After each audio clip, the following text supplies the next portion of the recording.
गोकुल सिंह स्मारक महाविद्यालय की ऑनलाइन कक्षा में आप सभी प्रशिक्षुओं का स्वागत है। आज हमारा विषय है आरंभिक स्तर पर भाषा के पठन लेखन एवं गणितीय क्षमता का विकास, जो कि डीएलएड 4th सेमेस्टर में एक सिद्धांत का पेपर है। इसकी पिछले वीडियो में हम आपको भाषा के बारे में बता चुके हैं कि प्रथम भाषा क्या है, भाषा की परिभाषा क्या होती है, भाषा के अंग कितने हैं या भाषा के कितने रूप हैं। तो भाषा के बारे में आपने ये सब जान लिया है। अब आज हम बताएंगे भाषा की प्रकृति एवं विशेषता। आज हमारा टॉपिक है भाषा की विशेषता।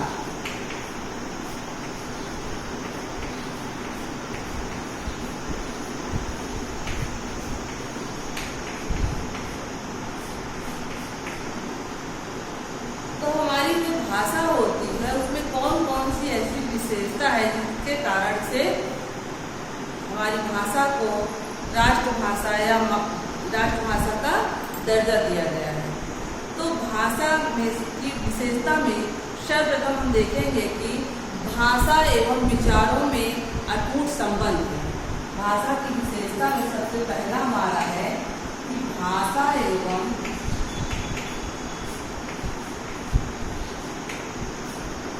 विचारों में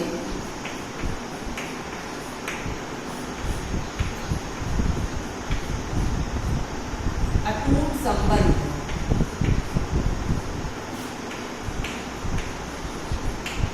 अटूट संबंध है।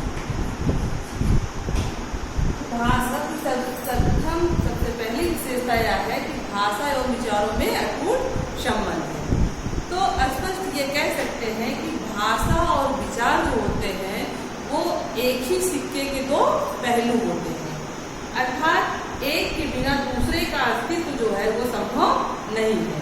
यदि हमारे मन में विचार उत्पन्न हो रहे हैं और भाषा का विकास न हुआ होता तो उस विचारों की अभिव्यक्ति हम नहीं कर पाते। या यूँ कहिए कि यदि मन में विचार ही न उत्पन्न हो तो हम अभिव्यक्ति किसकी करेंगे। भाषा और विचार जो है इनको अलग अलग नहीं किया जा सकता, इनको पृथक नहीं किया जा सकता।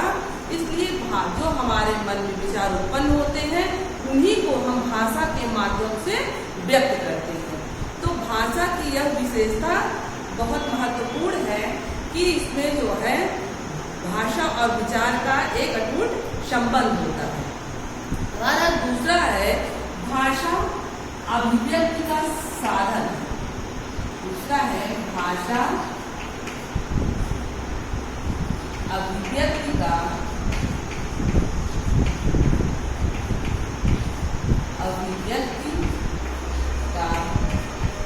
सांकेतिक साधन है।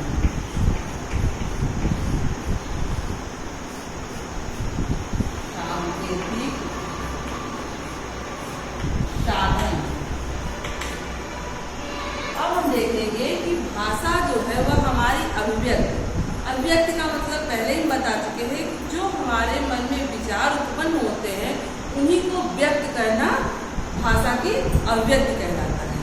तो भाषा अभिव्यक्ति का सांकेतिक साधन है। यदि भाषा न होती तो हमारे मन में जो विचार उत्पन्न हो रहे हैं उनकी अभिव्यक्ति हम ना कर पाते। तो हमारे मन में जो विचार उत्पन्न होते हैं उनको सांकेतिक रूप से व्यक्त करना, या भाषा को व्यक्त हम 3 रूप में किए हैं, हम पहले ही बताए हैं, लिखित, मौखिक और सांकेतिक। तो भाषा को व्यक्त करने के लिए हमें भाषा के माध्यम से ही हम अपने मन के विचार को व्यक्त कर पाते हैं। विचारों को व्यक्त करने का साधन जो होता है वह भाषा ही होता है। तीसरा है भाषा एक अर्जित संपत्ति है। भाषा एक अर्जित संपत्ति है। अर्जित संपत्ति है। कहने का तात्पर्य यह है कि भाषा जो होती है वो वंशानुक्रम पर नहीं आधारित होती। यदि हम जिस परिवार में जन्म लेते हैं उस परिवार में जिस भाषा का प्रयोग किया जाता है, यह जरूरी नहीं कि बच्चा उसी भाषा को हमेशा बोलता रहे, क्योंकि लोगों के संपर्क के कारण समय के अनुसार, काल के अनुसार होता क्या है कि भाषा में परिवर्तन होता रहता है। तो भाषा जो होती है वह एक अर्जित संपत्ति है। इसमें समय समय पर परिवर्तन होता रहता है। हालांकि इसमें परिवर्तन, अपनी भाषा में परिवर्तन कोई करना नहीं चाहता, लेकिन लोगों के संपर्क के कारण जिस व्यक्ति से हम मिलते हैं, हमको माहौल जिस प्रकार का मिलता है, जिस प्रकार के परिवेश में हम रहते हैं, उसी परिवेश में ढल जाते हैं। तो उसी भाषा को जैसे ही व्यक्तियों से संपर्क होता है, उसी भाषा को हम भी सीख लेते हैं या हमारे अंदर उस भाषा का समावेश हो जाता है। तो इस प्रकार से हम कहते हैं कि भाषा जो होती है वह एक अर्जित संपत्ति है। इसे हम समय समय पर किसी दूसरे व्यक्ति से सीखते रहते हैं। अगला हमारा पॉइंट है भाषा का संबंध। भाषा का संबंध परंपरा से होता है। भाषा का संबंध परंपरा से होता है।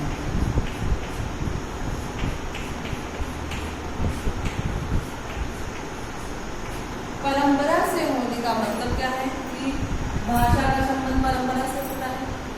तो परंपरा का मतलब ये है कि हम जिस देश में रह रहे हैं, जिन व्यक्तियों के बीच में रह रहे हैं, जिस समाज में रहते हैं, उस समाज में रहने वाले व्यक्तियों से जो कुछ सीखते हैं उसका हम अपने जीवन में प्रयोग करते हैं, अपनी भाषा में उन शब्दों का प्रयोग करते हैं जो हम समाज के बीच रह रहे लोगों से सीखते हैं। तो भाषा का जो संबंध होता है वह परंपरा पर आधारित होता है। और अगला हमारा पॉइंट है भाषा सरलता से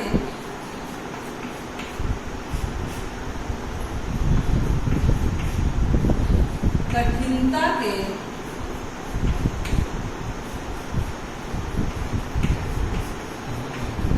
सूत्र पर आधारित है।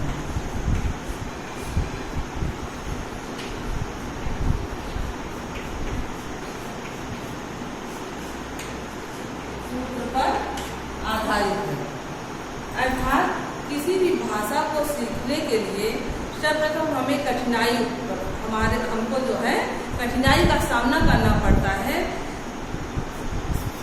शुरुआत में कोई भी चीज़ यदि हम सीखना चाहते हैं तो उसमें बाधाएं बहुत उत्पन्न होती हैं, लेकिन धीरे धीरे यदि हम सीखने लगते हैं तो वह हमको आसान नजर आने लगती है। उसी प्रकार से भाषा भी यदि हम अपनी भाषा को छोड़कर किसी अन्य भाषा को सीखने का प्रयास करें तो उसमें हमको बहुत सारी बाधाएं उत्पन्न मिलती हैं, बहुत सारी बाधाओं का सामना करना पड़ता है, कठिनाइयों का सामना करना पड़ता है। लेकिन धीरे धीरे जो होता है उसमें थोड़ी सी जो है गलत है, कठिनता से सरलता के सूत्र पर आधारित है।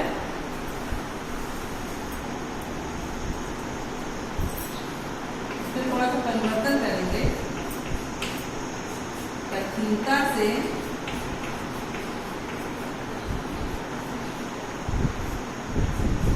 सरलता के सूत्र पर आधारित है। तो किसी भाषा को सीखने में सर्वप्रथम हमें कठिनाई होती है, उसके बाद सीखते सीखते फिर वह हमें आसान लगने लगती है। तो यह सूत्र आपने जो है अध्ययन सिद्धांत के अंतर्गत पढ़ा, तो बहुत सारे जो है कौशल बताए गए हैं उसमें, तो ये कौशल ये भी आपने देखा होगा। उसके बाद है भाषा परिवर्तन एवं भाषा परिवर्तित एवं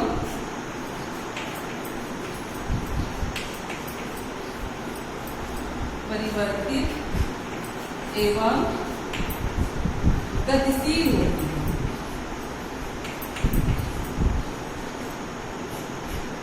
गतिशील होती है।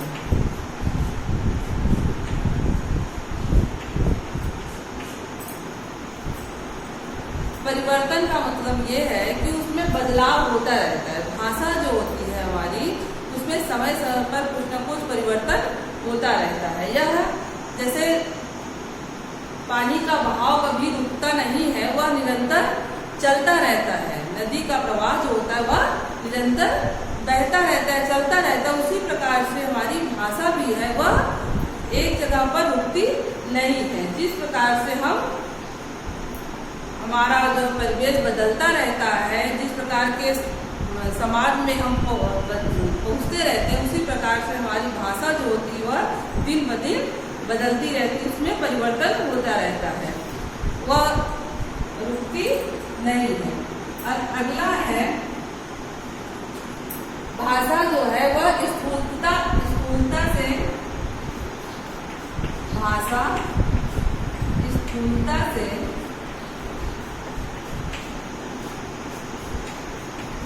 सूक्ष्मता पर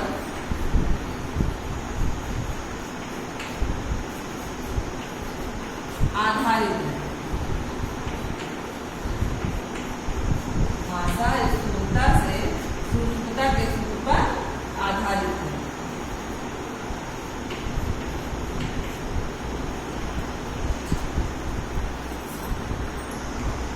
इस प्रकार से भाषा जो स्थूलता से सूक्ष्मता पर आधारित है, उसका तात्पर्य यह है कि जैसे हम किसी बच्चे को कुछ सिखाने लगते हैं सर्वप्रथम, तो उसमें सबसे पहले हम क्या करते हैं कि जो छोटी सी छोटी विधा होती है, छोटे से छोटे बिंदु होते हैं, पहले उनको हम वही सिखाते हैं। उसके बाद धीरे धीरे फिर पहले जैसे हमने पहले वर्ड बताया, शब्द बताया, फिर वाक्य बताया, उसी प्रकार से भाषा में भी है कि पहले हम छोटे छोटे बिंदुओं पर विचार करते हैं। उसके बाद धीरे धीरे जिस प्रकार से सीखना शुरू कर देते हैं, फिर धीरे धीरे वह स्थूलता के बाद सूक्ष्मता पर आधारित हो जाता है। हमारी भाषा जो होती है वह दिन ब दिन उसमें परिवर्तन होता जाता है। अगला हम देखेंगे कि हमने देखा कि भाषा की विशेषता में सबका भाषा और विचारों में अटूट संबंध होता है, हमने बताया। दूसरा है भाषा अभिव्यक्ति का सांकेतिक साधन है। फिर देखेंगे भाषा एक अर्जित संपत्ति है। भाषा का संबंध परंपरा से होता है। भाषा कठिनता से सरलता के सूत्र पर आधारित है। फिर भाषा परिवर्तनशील एवं गतिशील होती है। भाषा स्थूलता से सूक्ष्मता पर आधारित है। अब हम आपको बताएंगे भाषा का महत्व। अब देखेंगे भाषा का महत्व। हमने भाषा का अर्थ देखा, परिभाषा देखा, भाषा के रूप देखे, भाषा की विशेषता देखी। अब देखेंगे भाषा का महत्व।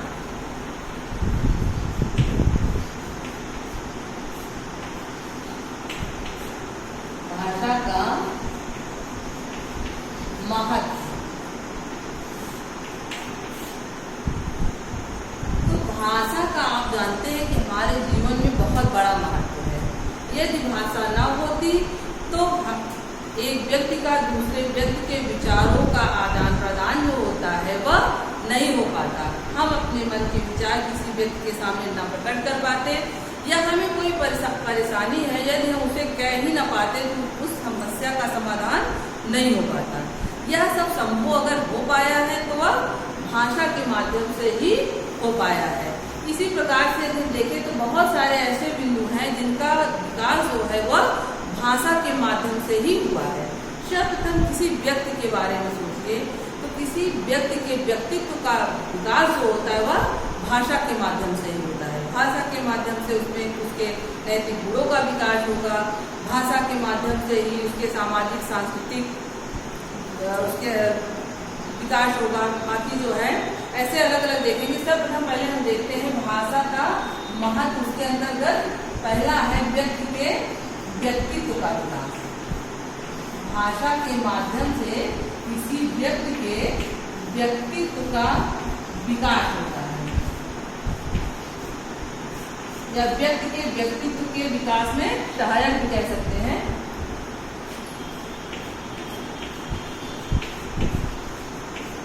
व्यक्ति के व्यक्तित्व का विकास।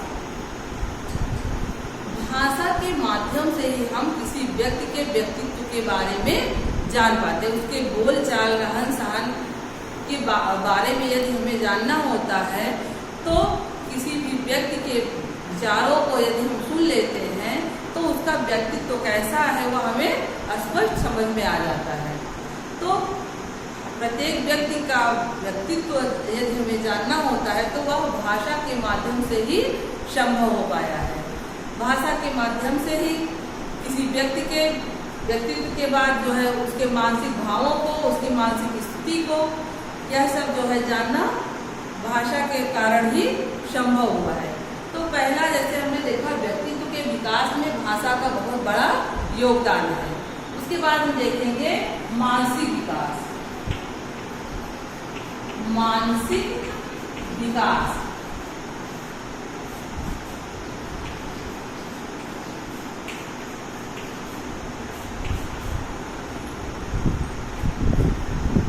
मानसिक विकास के अंतर्गत हम देखेंगे कि किसी भी व्यक्ति के जो है मानसिक विकास के लिए पहले विचार शक्ति का होना बहुत आवश्यक होता है। यदि मन में विचार उत्पन्न हो रहे हैं तो उसका विकास जो होगा वह भाषा के कारण ही हो पाएगा या भाषा के माध्यम से ही हो पाएगा। जैसा महात्मा गांधी जी का विचार भी है कि जैसे किसी बच्चे के शारीरिक विकास के लिए माँ के दूध की आवश्यकता होती है, उसी प्रकार से मानसिक विकास के लिए भाषा की आवश्यकता होती है। यदि किसी बच्चे को माँ का दूध न मिले तो उसके शरीर का विकास सही ढंग से नहीं हो पाएगा। उसी प्रकार से यदि जो है भाषा का आविर्भाव न हुआ होता, भाषा न बताई जाए तो किसी व्यक्ति का मानसिक विकास नहीं हो सकता। तो मानसिक विकास के लिए भाषा की बहुत आवश्यकता होती है। या भाषा के कारण ही किसी व्यक्ति के मानसिक विकास को बढ़ावा देना या मानसिक विकास करना संभव हो सकता है। अगला है भावात्मक विकास। भावात्मक विकास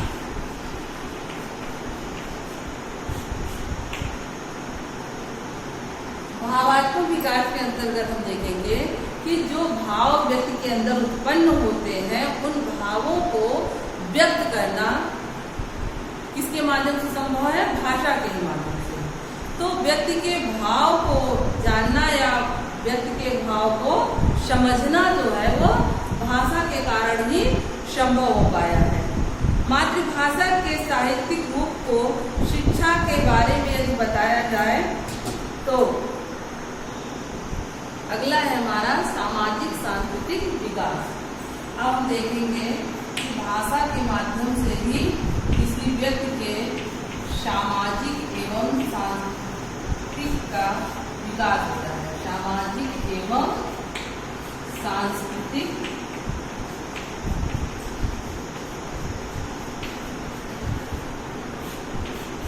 विकास।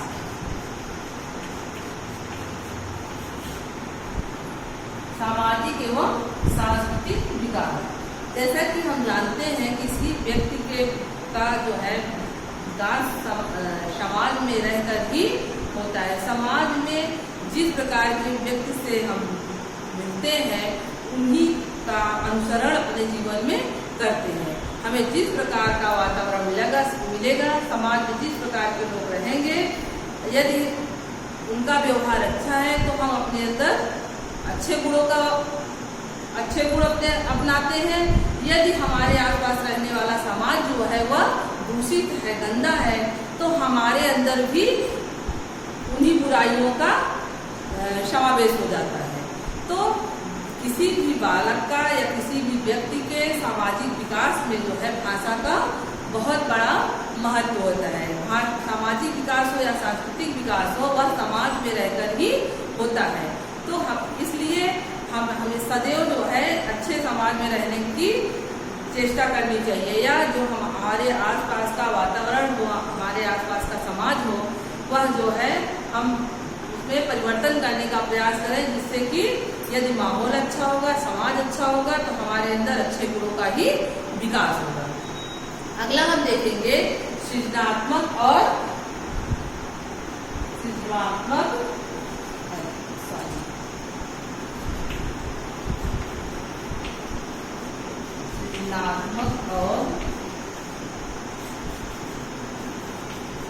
विकास।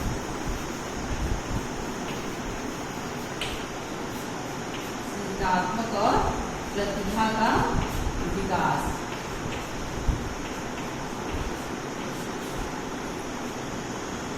सृजनात्मकता का मतलब होता है नए नए विचारों को उत्पन्न करना, नई नई चीजों को सोचना, नए नए विचारों का सृजन करना।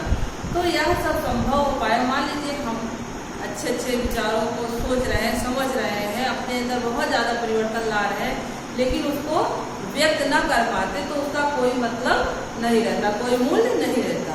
तो यह सब जो हमारे अंदर नई विचारधाराएं आती हैं उनको व्यक्त करना जो है भाषा के माध्यम से ही संभव हो पाया है। किसी भी व्यक्ति के अंदर कौन सी प्रतिभा है या कैसी प्रतिभा है, तो यह सब जो है भाषा के माध्यम से ही जानना संभव हो पाया है। तो भाषा के महत्व में किसी भी व्यक्ति के जो है सृजनात्मक और प्रतिभा का विकास देखा जाता है। और अगला है हमारा मातृभाषा और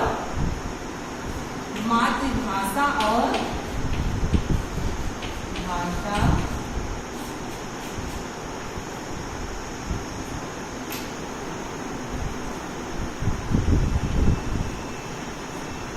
और बालक के मातृभाषा और बालक का व्यावसायिक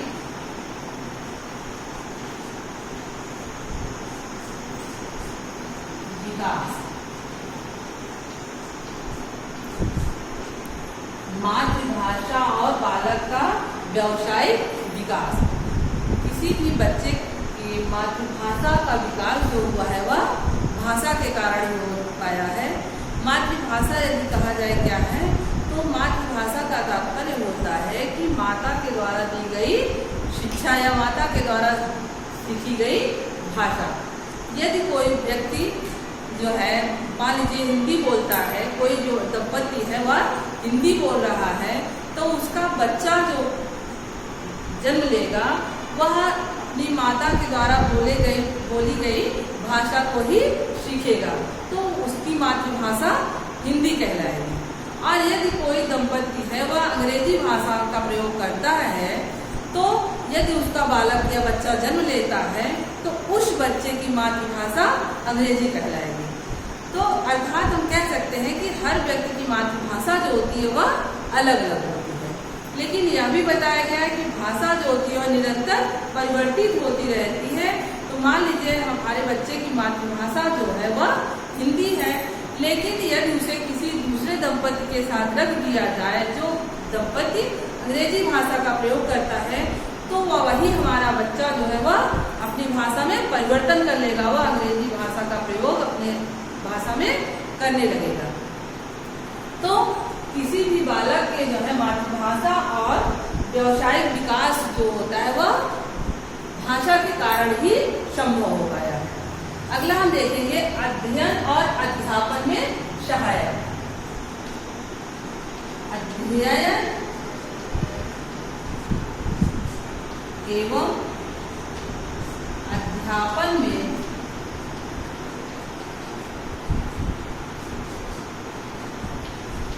सहायक।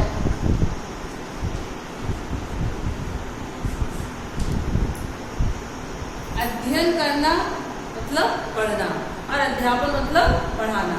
तो पढ़ना पढ़ाना ये सब जो वो है, ये सब जो है भाषा के माध्यम से ही संभव हो पाया है। अध्ययन और अध्यापन में भाषा का विशेष योगदान है। यदि किसी वर्ण या ध्वनि के बारे में हमें जानकारी न होती तो हम उस वर्ण या ध्वनियों के माध्यम से ही भाषा का विकास हो पाया है। तो यदि हमें जो है भाषा के बारे में जानकारी न होती तो किसी भी जो है भाषा को पढ़ना या पढ़ाना जो है वह संभव नहीं हो पाता। तो इस प्रकार से हम देख सकते हैं कि अध्ययन और अध्यापन है राष्ट्र के प्रगति में सहायक। राष्ट्र की प्रगति में सहायक।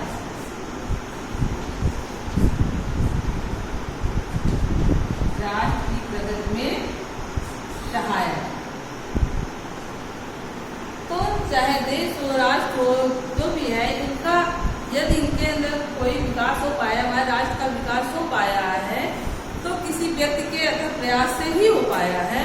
तो व्यक्ति प्रयास करता कब है? जब उसके अंदर नए नए विचार उत्पन्न होते हैं, विचारों को व्यक्त कर पाता है, तभी उस देश के राष्ट्र का विकास हो पाएगा।